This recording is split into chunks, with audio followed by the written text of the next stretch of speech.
Hey there, berries, bringing you another gold making guide for Dragonflight. Now this one is one that you're going to want to jump on quite quickly, as the prices will likely fall once raiding comes out, and that is purely because of these marks of Sargha.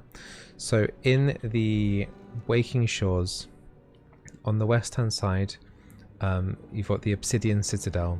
Now, to have proper access to this place, you're going to need to have completed your main story quest to unlock basically the world quests. Otherwise, you will not get these marks of Sarghas dropping. When you get here after doing your world quests, there's going to be unlocked. You're going to get a lot of weekly quests here, and it's going to be quite overwhelming. But once you've kind of done your quests, you're going to want to do them in a group, because most of the mobs here are elite, and they're going to be a lot of rares spawning here, and they're all going to be elite as well. So the whole point of this place is that it is Sibelian and Rathian reputation grinds. Now the rewards for this reputation, Aspects watch over you. You've got the Obsidian Collar, which is a 389 necklace. One of the best, if not the best necklace you could obtain right now in the game, before the raiding stuff comes out.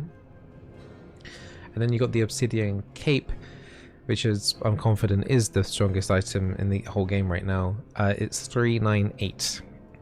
It does require you to basically be exalted equivalent, I believe, from that one.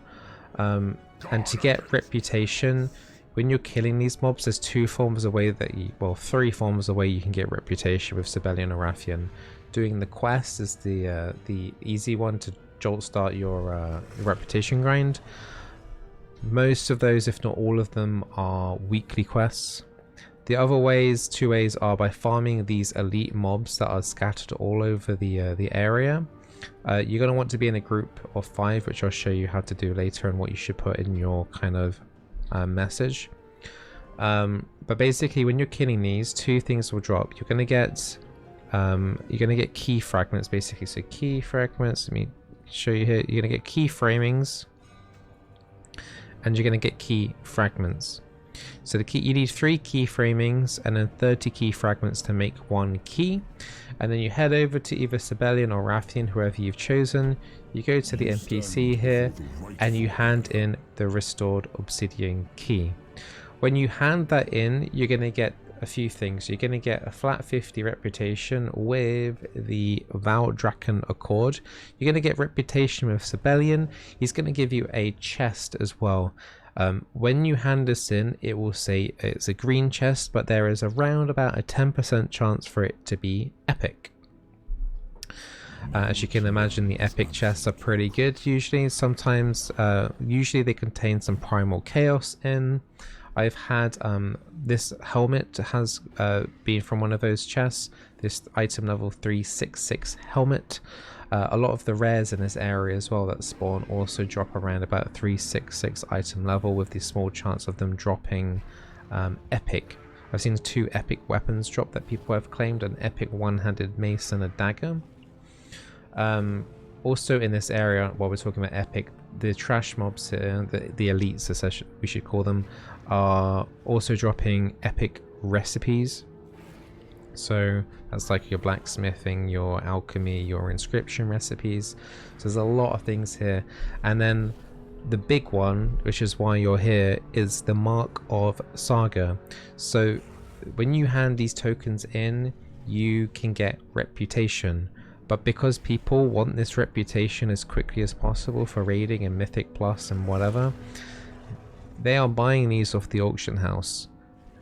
As you can imagine, once raiding comes out, these marks will probably likely go down in price by probably a decent amount. So use this now to, if you don't really care about rushing straight away, then you basically want to just sell these marks of Sarghas on the auction house. Now I'm going to tell you a few tips on how to go about that and kind of pathing here in just a second, but I've already made around about, it's around about like a 40k-ish per hour loop, basically guaranteed gold, including you're going to get reputation still. with the keys, you still get reputation with Sibelian and the other faction, the Drakian Accord or whatever it's called. You're gonna get gear upgrades if you haven't done Mythic 0 yet. You're gonna get gear better than Heroics, and you could end up getting recipes that you can put on the auctioner's house as well, which is going to boost your income like crazy. I was doing an hour loop and I saw 3 recipes drop, ranging between around about on my server between 10,000 gold and 100,000 gold. So that's going to add up onto your gold per hour if you manage to get one of those to drop. So they seem semi-frequent. I would imagine you can expect maybe to get 1 recipe in 2 hours of farming potentially. Also, when you're going to be killing these, you're going to get tons of greens, because my bag's a complete mess right now because of that. You're going to get rousing fires and rousing earths, and if you wish to sell those as well, that's going to obviously increase your gold rate too. The rousings drop fairly frequently because most of the mobs here, the fire's the most common because most of these mobs here are fire, but there is an area where there are a lot more earth, which I'll show in a second, which is like my secret. When it's busy here, I love taking my group down here, and it's just like, it's free farm and no one really knows about it, honestly. So when you're handing in these keys as well, I will add to those keys with the key framings and the key fragments, which will drop from any mob in this area. Once you hand them in, this is the same with anyone else in the area, this bar will fill up. So this bar is different for each NPC that's dotted around. When this bar fills up to the top, a rare will spawn. You can go kill that if it's the first time you've done it in the day. You're going to get unique loot, increased chances of seeing marks of Sarghas, which are selling for around about 5,000 gold on my server at the moment.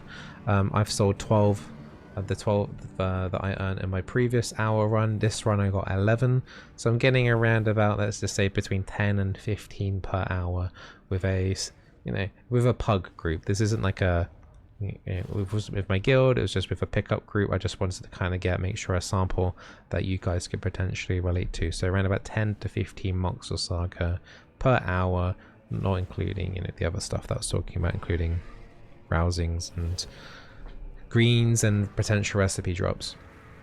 So you're gonna want a group for this. So what I've been doing is my title's been Obsidian Mark Farming, war mode off, pulling big packs because I'm a tank, and farming only. Follow the square. So I put the square on my head, and they've actually been generally being pretty competent in the pugs in terms of just following me around and letting me do the pulls, and then they just AoE down, and it's been pretty simple. The main square where you're going to find most of the mobs is on this main plaza, but it's also the most busy. Luckily, like the shard I'm on right now, it actually isn't that busy at all. But this is like the main bit where people start. There's lots of mobs here that you can pull and group up. I will add that there is a mob here that I think it's the Scale Rippers, they'll put a buff on themselves when they get lowish, and they basically won't take any damage. To basically remove that, the person that has aggro needs to move away from them, because when they auto attack, with the buff on, it resets the buff on them. So as long as they don't hit anything for 4 seconds, the buff will wear off and they'll take huge amount of damage. They will try and recast it, so try and crowd control them if you can with a stun, otherwise you have to keep running and it will waste time. Warlock Sphere is actually pretty good for this as well, just as a little tip. Once you've done kind of collected around this main plaza, you want to head to this kind of southwest-ish section here near Rathian. Collect up all of these mobs and AoE them down. Now you got this cave here, and this cave is my secret. No other group I've ever, when I've done this for the last few hours, no one comes down here. So if I just speed in, basically what you want to use your speed in here, you fly down the cave, you can land all the way down, and then you want to focus on this whole area. So you want to, basically there's 2 wings. You've got you can pull this group up here in the middle, you go down this wing, and then you come back to here, and you want to go down that wing, come back to here, and then you want to reset. So then you want to start doing the loop again, because they will start respawning, but it'll be staggered respawns and it won't be that efficient. So unfortunately this is a little bit of a long run. If you've got anyone on your group that can increase your team's movement speed, that would help a little bit here. I wouldn't necessarily worry about individual mobs around here. But yeah, so it's worth it going down there, especially when it's on a more busier kind of shard that you're on, because yeah, you'll actually get AoE mobs and farm, and rather than having to fight up with other groups and stuff with that. And get this mob off me. So you just repeat the loop. The mobs up here could potentially respawn. You go pour them AoE, go down here, pour them AoE, just keep mounting up every single time you do that. And yeah, and have fun.